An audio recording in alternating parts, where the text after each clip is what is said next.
কৃষ্ণ কৃষ্ণ সত্য অসত্যৰ জড় চৈতন্যৰ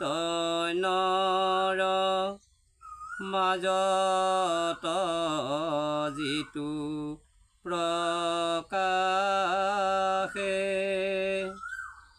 তাকে বুলি মন সেহি যিটো পাৱে যিজনে যাক উপাসে।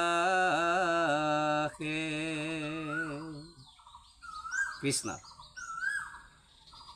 মহাপুৰুষ মাধৱদেৱে মানুহৰ যে ২৪টা তত্ত্ব আছে শৰীৰত, এই ২৪টা তত্ত্বৰ মাজত এটা মন আছে, আৰু সেই মনটোক কি বুলি কৈছে মহাপুৰুষ মাধৱদেৱে?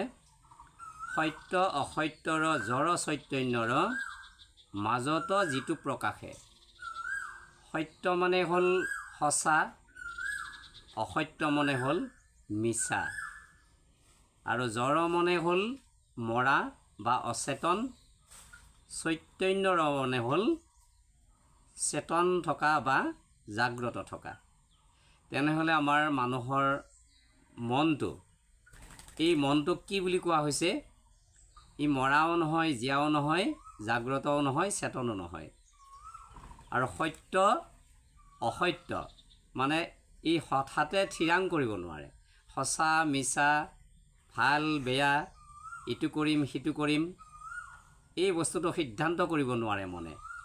এতেকে যি মানুহে মনৰ দ্বাৰা পৰিচালিত হ'ব, সেইজন মানুহ কোনোদিন সন্তুষ্ট বা শান্তি লাভ কৰিব নোৱাৰে। এতেকে মনক আমি মন প্ৰধান বুলি কোৱা হৈছে যদিও, কিন্তু মনে সংকল্প আৰু বিকল্প, মনৰ কাম হৈছে সেইটো। আজি এটা ভাবিব, কালি সেইটো নাইকিয়া কৰি দিব। এইমাত্ৰ এটা ভাবিব, কিছু সময় পিছত তাক নাইকিয়া কৰি দিব। এইটো হৈছে মনৰ কাম। গীতা ভাগৱতে কৈছে সেইটোকেই, সংকল্প আৰু বিকল্প কৰাটোৱেই হৈছে মন। গতিকে এই মনে কেতিয়াও মানুহক সন্তুষ্ট কৰিব নোৱাৰে, সন্তুষ্ট ৰাখিব নোৱাৰে। এতেকে এই মনটো আমি কি কৰিব লাগিব? তাৰ পিছৰ কথাটো কৈছে কি? তাকে বুলি মন সেহি সিটো পাৱে যিজনে যাক উপাসে। আকৌ এই মনটোৱে কি কৰিব পাৰে? মানে ভগৱানৰ ওচৰলৈও যাব পাৰে। এতেকে আমি মানুহবিলাকে কি কৰিব লাগিব? আমাৰ যিটো মন, এই মনটো, ইয়াৰ কেইটামান সংগ আছে, আৰু সেই সংগকেইটা হৈছে চিত্ত, বুদ্ধি, অহংকাৰ। মন, বুদ্ধি, চিত্ত, অহংকাৰ, এই চাৰিটাক কেন্দ্ৰ কৰি আমাৰ ২৪টা তত্ত্ব পৰিচালিত হয়।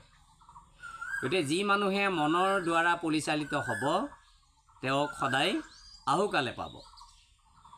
গতিকে আমি এতিয়া মানুহবিলাকে মন, বুদ্ধি, চিত্ত, অহংকাৰ, এতিয়া আমি কাক লৈ ঠাৱৰ কৰিম? আমাৰ জীৱনটো কাক লৈ পৰিচালিত হ'ব? এইটো হৈছে আচল মানে আমাৰ ভাবিবলগীয়া মানুহৰ কথা, মানুহৰ জীৱনত দৰকাৰী কথা। তাৰমানে বেছিভাগ মানুহ আমি মনৰ দ্বাৰা পৰিচালিত হওঁ, আৰু সেইকাৰণে আমাৰ মনে কেতিয়াবা বেয়ালৈ লৈ যাব, বিপদত পেলাব, আৰু কেতিয়াবা ভাল জেগাত লৈ যাব আৰু ভাল বস্তু উপভোগ কৰাব। সেইকাৰণে মনে কোনোদিন থিৰ কৰিব নোৱাৰে। ইয়াত এটা বস্তু আছে কি? আমি মানুহবিলাকে যেতিয়া সমাজ পাতোঁ, তেতিয়া সমাজত এজন সভাপতি লাগে আৰু এজন সম্পাদক লাগে, সহ সম্পাদক আৰু উপসভাপতি লাগে। এই চাৰিজনক আমাৰ প্ৰয়োজন হয়। তেতিয়া সেই চাৰিজন যদি অলপ ধীৰ স্থিৰ গম্ভীৰ বা জ্ঞানী লোক হয়, বুদ্ধিমান লোক হয়, তেনেহ'লে আমাৰ সমাজখন বৰ সুন্দৰকৈ পৰিচালিত হয়। এতিয়া কথাটো হ'ল কি, যে আমি যদি চিত্ত আৰু বুদ্ধিক যদি সভাপতি পাতি দিওঁ, চিত্তক যদি আমি সম্পাদক পাতি দিওঁ, মনক যদি আমি সহ সম্পাদক পাতি দিওঁ, তেনেহ'লে আমাৰ গোটেই জীৱনটো বৰ সুন্দৰকৈ পৰিচালিত হ'ব। মনক যদি আমি সভাপতি পাতি দিওঁ, তেতিয়া কি হ'ব? মনেই প্ৰধান হ'ব। তেতিয়া মন প্ৰধান হ'লে মনে কেতিয়াও কোনোদিন ই ঠাৱৰ কৰিব নোৱাৰে, মানে থিৰ কৰিব নোৱাৰে। সেইকাৰণে শ্ৰীকৃষ্ণই অৰ্জুনক কৈছে বোলে, অৰ্জুন তুমি স্থিতপ্ৰজ্ঞ হোৱা আৰু থিৰ কৰা, মোক লাগিব নে তোমাৰ বংশক লাগিব। সেইকাৰণে আমি মানুহবিলাকে কি কৰিব লাগিব যে মনটো ই মৰাও নহয়, চৈতন্যও নহয়, আৰু সত্যও নহয়, অসত্যও নহয়, মানে জড় চৈতন্যৰ মাজত যিটো প্ৰকাশ হয়, সত্য অসত্যৰ জড় চৈতন্যৰ, গতিকে এই চাৰিওটা বস্তুৰ মাজত থকা বস্তুটোৰ নাম হৈছে, এই চাৰিটা বস্তুক কেন্দ্ৰ কৰি মন গঠিত হৈছে। এতেকে আটাইকেইটা বস্তু ইয়াৰ কোনো ঠাৱৰ নাই, মানে ইটো কৰিম সিটো কৰিম, ইফালে যাম সিফালে যাম, এই মনে কেতিয়াও থিৰাং কৰিব নোৱাৰে। ইয়াক এতিয়া লাগিব কি, আমাৰ যিটো বুদ্ধি আছে সেই বুদ্ধিক কেন্দ্ৰ কৰি চিত্ত, অহংকাৰ, মন, এই তিনিটা যদি পৰিচালিত হয় আৰু সেইজন মানুহৰ জীৱনত সুখ, শান্তি, সম্প্ৰীতি গোটেইবিলাক ভৰপূৰ হৈ যায়, জ্ঞানকে আদি কৰি সমস্তখিনি ভৰপূৰ হৈ যায়। এতেকে আমি মানুহবিলাকে এই মনৰ দ্বাৰা কেতিয়াও পৰিচালিত হ'ব নালাগে। আমাৰ যিটো বুদ্ধি আছে আৰু সেই বুদ্ধিটোক আমি সভাপতি পাতি দিম, আৰু বুদ্ধিক মনে সুধিব, চিত্তই ঠাৱৰ কৰিব, স্থিৰ কৰিব, মানে চিত্তটো স্থিৰ যেতিয়া হ'ব আৰু সেই মনে যেতিয়া মানে চিত্তটোক ঘূৰাই লৈ ফুৰাব, বুদ্ধিটোক যেতিয়া ঘূৰাই লৈ ফুৰিব, তেতিয়া ইহঁতৰ কেতিয়াও মানে মানুহজনৰ কেতিয়াও ভাল এটা পৰিৱেশ আহিব নোৱাৰে। এতেকে বেছিভাগ মানুহে আমি পৃথিৱীত মনৰ দ্বাৰা পৰিচালিত হওঁ কাৰণে আমি সকলোৱে বিপদত পৰোঁ আৰু সকলোৰে কামবিলাক সিদ্ধান্ত নহয়। এতেকে আমি এই মনটোক কৃষ্ণত দিব লাগিব। সেইকাৰণেই আমি মানুহবিলাকে যেতিয়া শৰণ লোৱা হয় তেতিয়া আমি কায়, বাক্য, মন, এই তিনিটা বস্তু ভগৱানক দিয়া হয়। হে কৃষ্ণ কৃষ্ণ নাথ কৰা পৰিত্ৰাণ, তনু নাও বুঢ়ী আশে নাহিকে জ্ঞান, তোমাৰ অভয় চৰণত মই মোৰ কাইটো অৰ্পণ কৰি দিলোঁ। তাৰপিছত কি বুলি কৈছে, নামধন দিয়া মোৰে কিনা বনমালী, দাস পাই নোলোৱা কমন ঠাকুৰালী, মই মোৰ বাক্যভাগ তোমাৰ চৰণত অৰ্পণ কৰি দিলোঁ। ইয়াৰ পিছত কি কৈছে, আতুৰ ভৈলু হৰি বিষয়ী বিকলে, কৰি উদ্ধাৰ মুখ চৰণ কমলে, তোমাৰ অভয় চৰণত মই মোৰ মনটো অৰ্পণ কৰিলোঁ। তেনেহ'লে এই কায়, বাক্য, মন যেতিয়া ভগৱানক অৰ্পণ কৰি দিয়া হয়, আমাৰ হ'ব নেকি এইখিনি বস্তু? আমাৰ নহয়। গতিকে ২৪ তত্ত্ব মানুহ শৰীৰৰ যিবিলাক সমস্ত, এই শৰীৰত আমি কেতিয়াও গুৰুত্ব দি থাকিব নালাগে। পৰীক্ষিতে শৰীৰত গুৰুত্ব দিয়া নাই, পৰীক্ষিতে আত্মাত গুৰুত্ব দিছে, আৰু আত্মাই হৈছে পৰীক্ষিত, জীৱাত্মাই হৈছে পৰীক্ষিত, পৰমাত্মাই হৈছে পৰমেশ্বৰ, পৰম দেৱতা দৈৱকীনন্দন কৃষ্ণ। এতেকে সেই দৈৱকীনন্দন কৃষ্ণৰ অভয় চৰণত যেতিয়া আমি মন, বুদ্ধি, চিত্ত, অহংকাৰ সমস্তখিনি সমৰ্পণ কৰি দিম, ভগৱানৰ জৰিয়তে আমি পৰিচালিত হ'ম। এতেকে আমি ভগৱানৰ জৰিয়তে যেতিয়া পৰিচালিত হ'ম, তেতিয়া আমি কেতিয়াও বিপদত পৰিব নালাগে, আমাৰ কেতিয়াও আহুকাল নহয়, আৰু এই মানুহৰ সমাজখন বৰ সুন্দৰভাৱে পৰিচালিত হৈ থাকিব। কৃষ্ণ। মায়া আদি কৰি সমস্তে অসন্ত, জানিবা জড় নিশ্চয়, হৰি মাত্ৰ সত্য চৈতন্য ঈশ্বৰ, পৰম তত্ত্ব নিৰ্ণয়। কি বুলি ক'লে?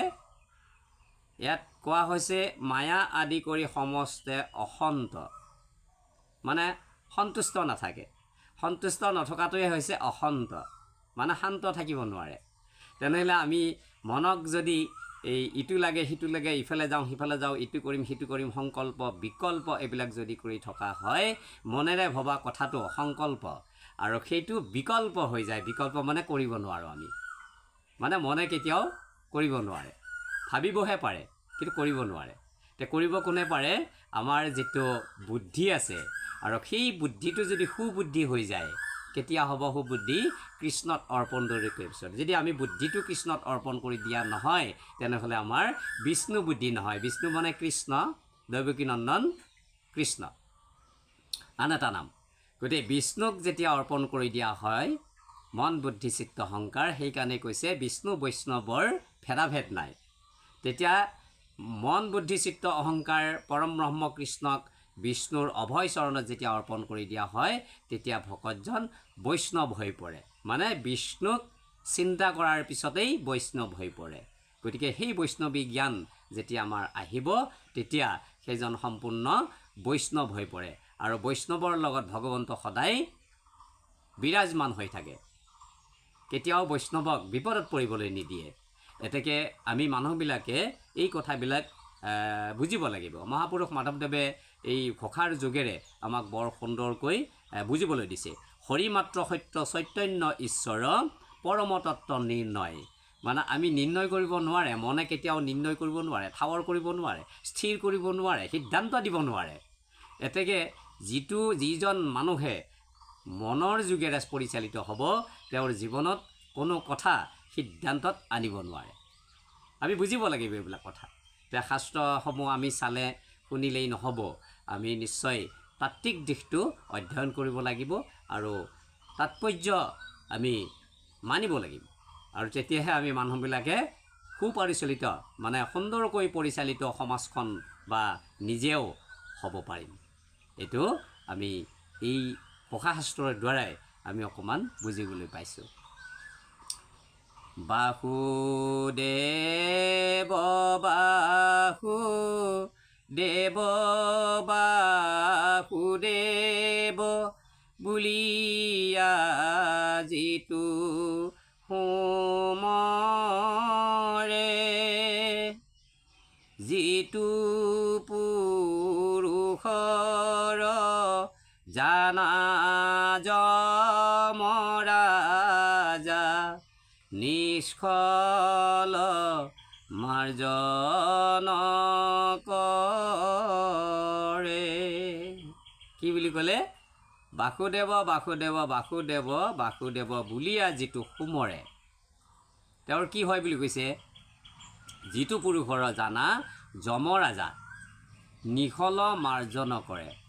মানে যেতিয়া আমি বাসুদেৱ বাসুদেৱ বুলি মানুহবিলাকে আমাৰ বুদ্ধিৰে, বিষ্ণু বুদ্ধিৰে চিত্তক থিৰ কৰি তেতিয়া মনৰ সৈতে আমি ভাবোঁ, বাসুদেৱ বাসুদেৱ বুলি যেতিয়া আমি উচ্চাৰণ কৰোঁ, তেতিয়া আমাৰ যে এই পাপৰ দ্বাৰা যি শাস্তি হয়, আৰু সেই শাস্তি যমৰজাই যমৰ দূতেৰে কৰে। আৰু তেতিয়া এই বাসুদেৱ বাসুদেৱ বুলি সোমৰাৰ পিছত সেইজন পুৰুষ মানে জীৱৰ, সেইটো জীৱৰ মানে যমৰ যান্ত্ৰণা ভোগ কৰিবলগীয়া নহয় বুলি কৈছে। সেই বুলি কৈছে, কি বুলি কৈছে? মানে সিটো পুৰুষৰ জানা যমৰাজা নিখল মাৰ্জন কৰে। মানে যিটো আমাৰ দ্বাৰা কৰ্মৰ দ্বাৰা হোৱা যিবিলাক অপায় অমংগল, সেইবিলাক ভগৱন্তই মাৰ্জনা কৰে, মানে যমৰজাই মাৰ্জনা কৰে। এতেকে আমি মানুহবিলাকে এই মনৰ বিষয়ে জানিব লাগিব। মন বুদ্ধি চিত্ত অহংকাৰ, এইবিলাক বস্তু আমাৰ শৰীৰত আছে, 24টা তত্ত্ব। আৰু সেই 24টা তত্ত্বৰ ভিতৰত মন বুদ্ধি চিত্ত অহংকাৰ হৈছে প্ৰধান।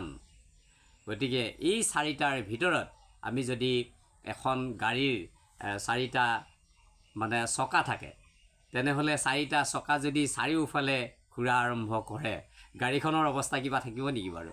তেনেহ'লে আমাৰ মানুহৰ মন যদি এফালে যায়, বুদ্ধি যদি এফালে যায়, চিত্ত যদি এফালে যায়, অহংকাৰটো আৰু ক'বইলগীয়া নহয়। অহংকাৰে যিফালে যায় সেইফালে হাতী যোৱা দি মানে হিতকৈ গুচি যাব, মানে দমত গুচি যাব। গতিকে সেই অহংকাৰক মানে কণ্ট্ৰল কৰিবৰ কাৰণে বা সাৱধান কৰিবৰ কাৰণে, দমন কৰিবৰ কাৰণে আমাৰ মনে কেতিয়াও নোৱাৰে। এতিয়া আমাৰ লাগিব মানে অহংকাৰ আৰু মনক দমন কৰিবৰ কাৰণে মানুহক কি লাগিব? বুদ্ধি আৰু চিত্ত। আৰু এই দুটা বস্তু যদি মানুহৰ ঠিকে থাকে তেনেহ'লে মানুহৰ জীৱনলৈ বহু শান্তি আহিব আৰু মানুহৰ সমাজখন সুপৰিচালিত হ'ব পাৰিব। আমাৰ মানুহবিলাকে মনৰ দ্বাৰা পৰিচালিত হ'বৰ কাৰণে এৰি দিব লাগিব, কৃষ্ণক দিব লাগিব, বোলে প্ৰভু মোৰ মনটো তোমাক দিয়া হৈছে, তুমি ভালদৰে পৰিচালনা কৰা। যেতিয়া তোমাৰ কপিধ্বজ যিখন ৰথ অৰ্জুনে চলাইছিলে আৰু তাৰে ঘোঁৰাৰ লেগাম কোনে ধৰিছিলে বাৰু? পৰম ব্ৰহ্ম কৃষ্ণই ধৰিছিলে। লেগামডাল কৃষ্ণইহে ধৰিছিলে। ৰথখন চলাইছে অৰ্জুনে হয়, কিন্তু লাগাম ধৰিছে কোনে? কৃষ্ণই। এতেকে আমাৰ যিটো জীৱনত চলি থকা যিটো জীৱন প্ৰণালী আৰু এই জীৱন প্ৰণালীটো সম্পূৰ্ণভাৱে পৰিচালিত কৰিব পৰম ব্ৰহ্ম কৃষ্ণই। গতিকে বাপ বান্ধৱ, আই মাতৃ সমস্ত, যুৱক যুৱতী সমস্ত, সেই সুধীমণ্ডলী, পৃথিৱীৰ এই ভূমণ্ডলৰ সমগ্ৰ মানৱ জাতিক মই ক্ষমা ধৰিছোঁ। আমি যাতে মনৰ দ্বাৰা পৰিচালিত নহওঁ, মন বুদ্ধি চিত্ত অহংকাৰ, তেনেহ'লে আমি এতিয়া পৰিচালিত হ'ব লাগিব কি? মন বুদ্ধি চিত্ত অহংকাৰ পৰম ব্ৰহ্মক দিব লাগিব। দিয়াৰ পিছত আমি জড় চৈতন্যৰ সত্য অসত্যৰ, গতিকে এই চাৰিটা বস্তুৰ মাজত আমি সোমাই পৰিব লাগিব আৰু অৰ্থখিনি আমি জানিব লাগিব। তেতিয়াহে আমি মানৱ জীৱন সফল কৰিব পাৰিম। হৰিচৰণে শৰণ ল'লোঁ, মানৱী জনম সফল কৰিলোঁ। কৃষ্ণ কৃষ্ণ।